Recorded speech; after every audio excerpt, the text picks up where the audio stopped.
This past weekend, the Red Wings got eliminated from the playoffs for the ninth straight season. I would be remiss as well if I didn't mention this is the sixth season under Steve Yzerman, which I'm no mathematician, but that is the majority. In fact, it is 2/3 of the majority. And look, I am not going to just sit here and talk about how much I want to fire Steve Yzerman and how I think he's done a terrible job and how I'm just sick and tired of it all. Because I've done those shows, I've done those segments. I don't need to belabor the point. I think if you go back and watch any clips that I've done on the Red Wings and you'll figure out where I'm at with this team. So, I decide over the weekend, although this goes back a little bit further as well. I want to just see what the people, the hockey geniuses, the very smart people who ostensibly know much more about hockey than me. They might even know how to skate. So, what I'm going to do, and this is going to be its own little fun segment that we do together. I'm going to just read some of these posts that I've seen, and I genuinely want to know, am I just taking crazy pills? So, we're going to even have a little bit of music for this. So let me set the tone here.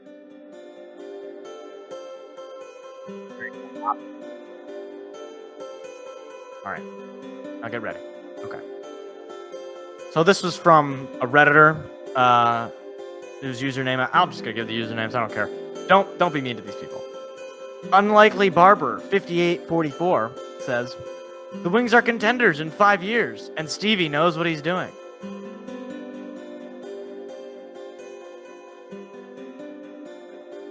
It's a pretty long post, so I'm not going to read the entire thing. But basically he says, "This is mostly here to prove I'm right in the future." Which is usually a sign of a confident person.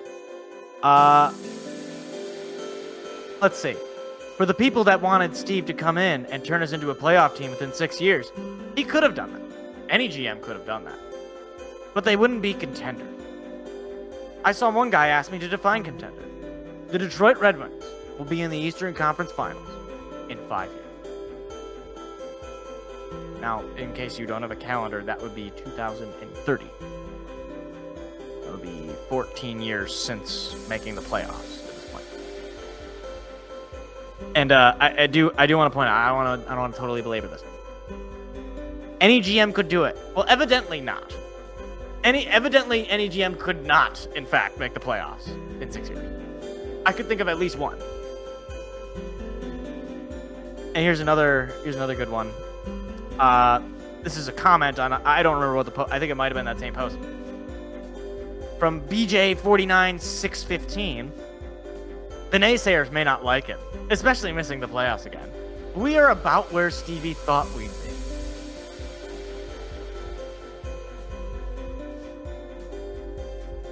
So, then I decided to take matters into my own hands. I decided I'm going to post in the hockey subreddit. And these are some of the, I basically was asking people, how do they feel about the Red Wings rebuild? Here are some of the glorious comments, and I'll get to some more as well as I go through. And I'll clean up some of the language because Redditors are not exactly the most verbose. They use very simple words. "People bleep on the Red Wings rebuild, but as a Devils fan, I feel like I can't say anything bad about that they've done." Hold on. What is this guy trying to say? "I can't say anything bad about that they've done." Can't say anything bad? Only difference between where the Devils are and where the Wings are is draft positioning luck.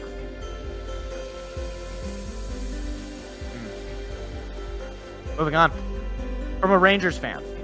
"Goaltending and a better supporting cast on D, and they will turn it around quickly." In other words, better players, better team. And now this one, I don't know if this is sarcasm, again, but I'll let you decide. "I don't know." This is from a Lightning fan. "I don't know. We'll have to wait and see. I think we can have some preliminary discussions about it around 2035. 6 years of a rebuild is not enough to judge. It's crazy that people think it should be enough to start showing results. I genuinely don't know if this guy's kidding. I can't. There's no /s. I pray that he is kidding. I do. Anyway. And from a Vegas Knights fan, it's honestly a pure 50-50 for me. Their prospect pool is absolutely stacked, and the young guys have been some of the best players on the NHL team, with the exception of Berggren, who I think they cut loose this summer. Which is it's delicious because Berggren, in fact, did not get cut loose this summer. If you're looking at futures, Yzerman built an incredible farm. And he goes on to talk about how the free agents have not been good.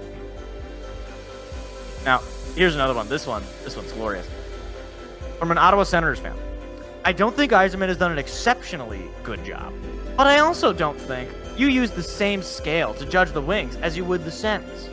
First, as everyone knows, Ken Holland left absolutely no prospects for Steve. From 2015 to 2018, the only meaningful players the Wings drafted was Philip Hronek, and Yzerman did well to flip him for ASP. Axel Sandin Pellica, for those of you who are curious who that is. And then he talks about, main knock is free agency, blah, blah, blah, pressure to improve, blah, blah, blah, blah, blah. They might have some good years, but unless they can find another Dylan Larkin, I don't know if they have a clear path to contending. Okay. Now here's one fan who is very displeased. He's a Senators fan. I personally think the rebuild is a complete disaster. And if his name wasn't Steve Yzerman, he would have been fired 3 years ago. Interesting. Here's another one. And this one is a Flareless fan, so I don't know who he's a fan of, but Yzerman barely has any long-term contracts on the books and has drafted very well. Also, they got that new arena, so he has to sell tickets, and that can explain some of the short-term signings. Raymond, Sider, Simon, ASP, Casper, Danielson, and 2 goalie prospects, and Koza and Augustine are very good picks for Yzerman. I gotta tell you, I don't think I've ever heard the new stadium excuse. Now, I'll try to go through a few more here. But mostly, I'm going to go ahead and just search up. These are some replies to some comments. So, this is from a Red Wings fan. It would have made a massive difference. That was Ken Holland who drafted him, though. I'm not sure what they're talking about there, but that's mention of Ken Holland. That was the comment I talked about, Ken Holland. And this is another reply from a Red Wings fan. What this misses is that, A, Ken Holland's drafting was atrocious. And then Steve Yzerman prefers to let prospects marinate and intentionally build confidence at the AHL level so that they feel ready, blah, blah, blah, blah. Okay. Here's from a Montreal Canadiens fan. As some have mentioned, Holland truly stripped the cupboards bare at the end trying to win. Here's another one from a Boston Bruins fan. I'd argue the rebuild didn't really start until 2021 season. 17-18, 18-19, and 19-20 were true bottoming out seasons where they couldn't do anything because Ken Holland really strapped the team with horrendous contracts. And he talked about just an advocator. And here's from a Red Wings fan. This is a comment that's about 100 words long, so I'm not going to read the whole thing. But blah blah blah blah blah blah blah, signing big names, blah blah blah blah blah. So let's go through the drought history real quick. The first 2 years out of the playoffs, our best prospects were Zadina, who isn't even in the NHL anymore, and Berggren, Rasmussen, and Veleno, who all have panned out to be replaceable bottom 6 guys at best. It should be noted that Steve Yzerman extended Michael Rasmussen, so not sure if this guy feels that strongly about Rasmussen in that way. But anyway, Holland effectively left us with Larkin, and that's quite literally it. So when people say Yzerman started from scratch, they weren't kidding. Alright, that's enough of the music. I gotta tell you, I feel like Will Ferrell in Zoolander. I feel like I'm taking crazy pills. Are all hockey fans losing their minds? Like, we are 6 years in, and there are people talking about Ken Holland. Ken Holland isn't even employed anymore. In fact, ironically enough, Ken Holland has made the Stanley Cup more recently.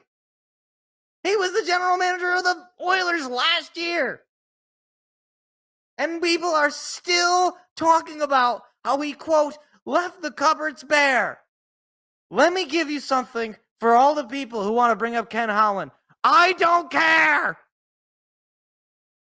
Nobody cares. We are 6 years in. And you know what? If you're such a good drafter, if you're such a good GM, if you have such an eye for talent, it doesn't matter how many guys are left.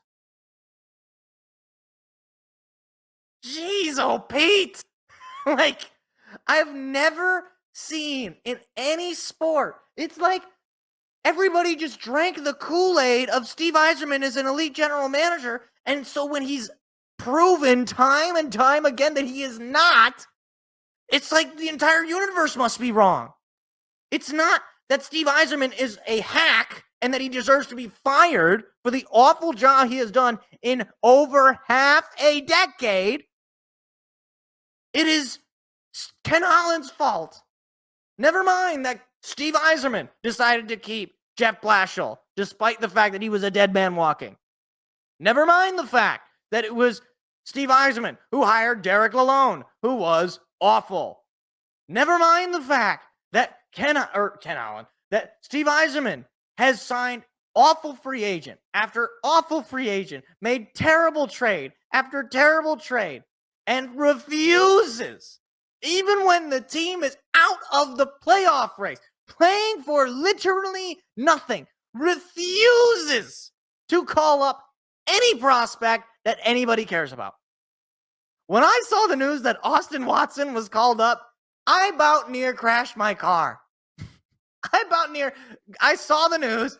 I about near wanted to get into my car and drive right off of I-96. I could not care less about how good the Grand Rapids Griffins are. Because there are some of these people who, even today, the news broke that Michael Brandsegg-Nygaard and Axel Sandin Pellikka made the Grand Rapids Griffins. And people were acting as though the cavalry has finally come. People were acting as though Pavel Datsyuk and the reincarnation of Gordie Howe had descended from the heavens to play minor league hockey. Nobody's watching the Griffins. Nobody cares. And yet all I hear from all of these hockey people is, well, you know, he's drafted well. Well, you know, he's really built a great future. Has he? He hasn't built a great present. He hasn't built a great past. What evidence do I have that he's going to build a great future? Well, you know, in 2027, maybe then we'll make the Eastern Conference Finals. Maybe then we'll make the playoffs. I'm not even talking about competing for a Stanley Cup. If you're going to sit here and tell me that it is all Ken Holland's fault, that after 6 years, Steve Yzerman has not made the playoffs, then I'm just going to say, you know what? Your opinion is disregarded. We're going to take your opinion and we're going to throw it right in the garbage. Because that is absolutely clownish behavior. Everybody with a brain, everybody looking at exactly what the team is showing you is obviously coming away from this and saying, you know what, he's not doing the right job. He's just not doing a good job, you know? And if he got fired tomorrow, or if he got fired by the end of the week, I wouldn't be complaining. And you know what? To all the people who would be complaining, what exactly are you complaining about? Like, what result has Steve Yzerman given you specifically? Well, the Grand Rapids. Remember what we said about the Grand Rapids Griffins? Remember what we said? Nobody watching? Hold on to that. Just hold on to that. Because you know what's funny? All these people will name prospects. They'll name prospects. I can name prospects too. I could talk about Amadeus Lombardi. I could talk about Carter Mazur. I could talk about Axel Sandin Pellikka. I could talk about Brandsegg-Nygaard. I could talk about these guys. Okay? You know what the reality is? They're not here. And if they were so good, if they were so obviously out of this world good, they would be here. That's a fact. Okay? you know, it doesn't take the 18, 19-year-old Connor Bedard to make the league. So you want to, oh, he's number one overall pick. Okay, I thought this guy was so good at drafting. I thought this guy was, you know, all about finding diamonds in the rough. So he's so good at finding diamonds in the rough that those guys just aren't going to be ready for several years after they get drafted. Is that what is that the takeaway I'm to have? Is that right? And it's funny because what people will say, they'll talk out of two sides of their mouth. They'll say, well, the prospects have all been really good and that we have to wait for the prospects. If it takes you 2 to 3 years to develop to get to the NHL level, and then another year or so of actually playing in the NHL, then what is it exactly that makes these prospects any more special than any other regular old draft pick that you end up with? Like, is Marco Kasper Pavel Datsyuk? Like, good player. Is he pushing the needle for the team to get over to the postseason? No, he's not, obviously. He's on the team, okay? And even if you want to say these guys are going to be good, there's one little problem. You're not one player away. You're 3, 4, maybe 5 players away. And we all know that not all of these prospects are going to work out. We all know that some of them will turn out to be pedestrian, players that you forget about. But because Steve Yzerman refuses to give up anything of worth, we don't get any better. We just sit here and the guys overcook in the minor leagues and they finally get called up after, you know, Jeff Petrie gets injured. Well, I guess we'll give Albert Johansson a shot. By the way, he's doing great. I mean, I don't know where we would be without his 2 goals on the year. So, look, this whole exercise is just a bit of a therapeutic for me. But, look, again, if his name wasn't Steve Yzerman, he would have been fired, like that Ottawa Senators fan said. If his name was Steve Buscemi, he'd be working at Starbucks. But because, you know, his numbers retired in the rafters, you can't say mean things about him or else you don't know hockey. Hi, it's me again. If you enjoyed what you just saw, hit the like and subscribe button. We do live shows every Tuesday at 7 p.m. Eastern. Hope to see you there.